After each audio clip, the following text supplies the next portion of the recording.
Olá, bom dia, tudo bem? Vamos para o nosso terceiro tópico. O tema é a única saída. Primeira pergunta é a seguinte: como o crente arrependido considera a lei moral de Deus? E por outro lado, o que ela percebe com respeito a si mesma? Então, quando estamos arrependidos, quando estamos vendo que não estamos fazendo a coisa certa, a gente vê que a lei moral de Deus, que os 10 mandamentos, o que Ele deixou para nós, ela é boa, é uma lei boa, uma lei que te dá saúde, que te dá força, te encaminha para o bem, te encaminha para o caminho certo que deve seguir. Quando a gente está arrependido, é isso que consideramos na nossa vida. Lá em Romanos 7, 22 diz: porque segundo o homem interior, tem prazer na lei de Deus.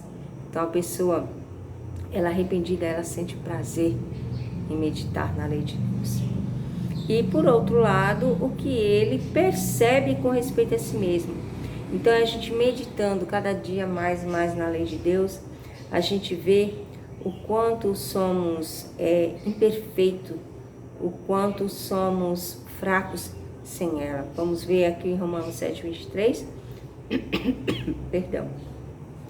Mas vejo nos meus membros outra lei que batalha contra a lei do meu entendimento e me prende debaixo da lei do pecado que está no quê? Nos meus membros. Porque a nossa tendência como ser humano é fazer o que é de mal. E na notinha abaixo, desejar todas as nações, na página 172 diz: quem estiver tentado a alcançar o céu pelas próprias obras, quem estiver tentando, em guardar a lei, está tentando o impossível. Não há segurança para quem tem apenas uma religião legal, uma aparência de piedade. Igual muitas religiões, infelizmente, têm, Não adianta a gente ser muito piedoso, porque piedoso e, no fim, passar por cima da lei de Deus, verdade? E a letra B é a seguinte: o que Paulo concluiu tristemente sobre o seu estado espiritual e como isso também repercutiu entre os primeiros crentes do Advento. Romanos 7, 24 diz: miserável homem que sou, quem me livrará do corpo desta morte?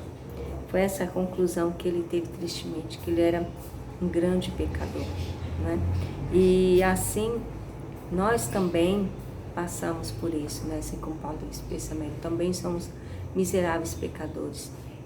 A notinha para nos ajudar fala o seguinte: os pecadores sentiram a consciência despertada. A luz que alumia o todo homem que vem ao mundo. Lá está em João 1:9 diz: iluminou as câmaras secretas da alma e as ocultas da escuridão se manifestaram. Uma profunda certeza tomou conta da mente e do coração, e foram convencidos do pecado, da justiça e do juízo por vir. Então tiveram uma percepção da justiça de Jeová e sentiram o terror de comparecer em toda a culpa e impureza. Diante do examinador de corações, angustiados, clamaram: quem me livrará do corpo da morte? Bem? Está na página do Grande Conflito, página 461. Letra C. Somente onde há esperança, ela pode ser encontrada. Vamos ver o que diz Romanos 7:25. Dou graças a Deus por Jesus Cristo, nosso Senhor. Então, só através de Jesus Cristo é que a esperança ela pode ser encontrada.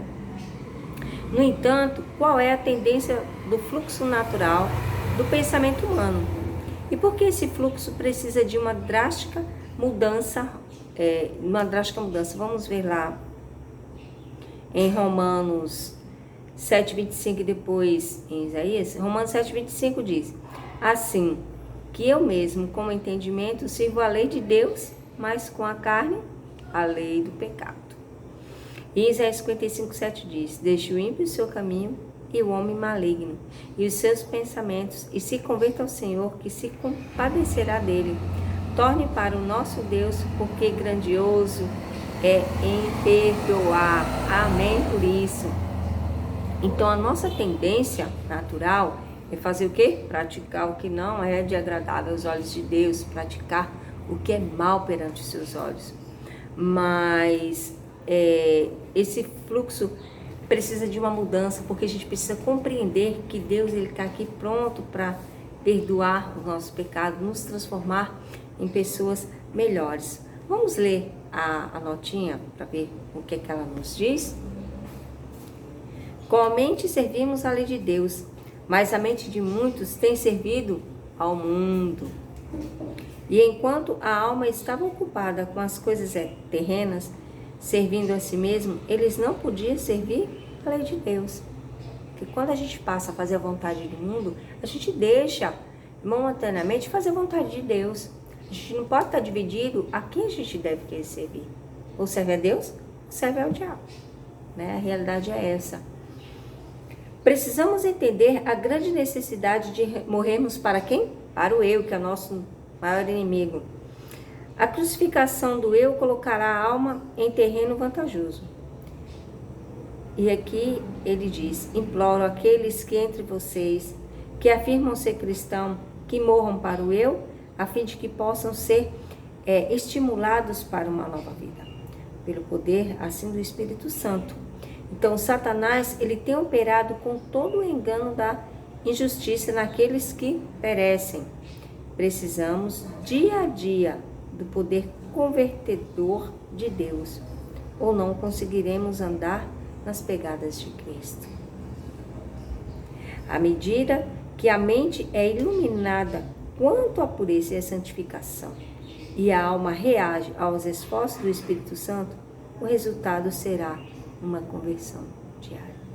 Amém? Isso aqui se encontra na página 269 do livro Olhando para o Alto, para Deus. Então, que possamos refletir na lição de hoje, possamos refletir em como anda o nosso comportamento perante Deus. Temos falhas, somos falhos, falhamos diariamente, mas precisamos mudar, precisamos pedir força a Deus para que esses maus hábitos, esse mau caráter, ele seja expelido do nosso ser, para que possamos sempre estar perfeitos em Cristo Jesus perante Deus. Amém? Tenha um bom dia e amanhã voltaremos com o nosso quarto tópico.